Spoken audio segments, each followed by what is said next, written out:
Сәлем баршаңызға, сіздермен бірге Айжан, менің YouTube каналыма қош келдіңіздер. Бүгін біз сіздермен өте дәмді шабдалыдан пирог жасаймыз. Ең алдымен қамырын жасап аламыз.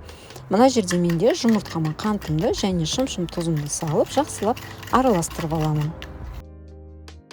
Ыдысқа майымызды кубиктеп турап, бөлме температурасына дейін ертіп аламыз.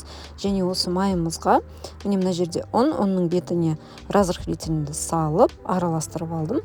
Және майымызға салып, бір келкі болғанға дейін араластырамыз. Он мен майым біріккен соң, жаңағы дайындап алған сұйық массамызды құйып, бір келкі қамыр болғанға дейін илейміз.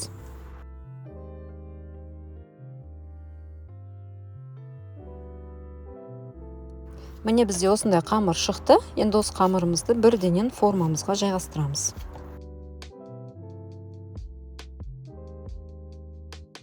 Вилканың көмегімен түбін тесіп шығамыз. Салмамыз дайын болғанға дейін холодильникке жібереміз. Салмасын дайындаймыз. Ыдысқа бір жұмыртқа саламыз және осы жұмыртқаның үстіне творог,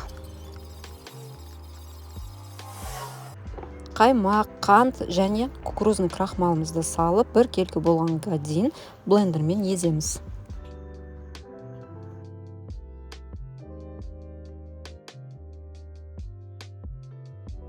Бізге осындай екі шабдалы қажет болады. Міндетті түрде сыртын ашып аламыз. Шабдалының сыртын ашып болған соң екіге бөлеміз және бөлінген екі бөліктің де ортасынан тағы да бөліп, кубиктеп турап шығамыз. Дәл видеодағыдай турайтын боламыз.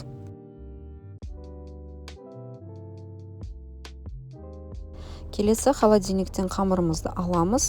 Туралған шабдалымызды бір келкі етіп жайғастырамыз қамырымыздың бетіне және осы шабдалымыздың үстінен дайындап алған творожный массамызды құятын боламыз.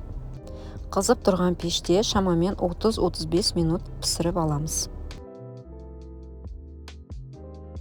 Міне біздің пирогымыз пісті. Өте дәмді, өте нежный, жұмсақ, ауызға салса ауызда еритін пирогтардың бірі. Міндетті түрде жасап көріңіздер. Менің каналыма тіркелуді ұмытпаңыздар. Лайк басып, сұрақтарыңыз болса комментарий бөліміне жазып өтіңіздер.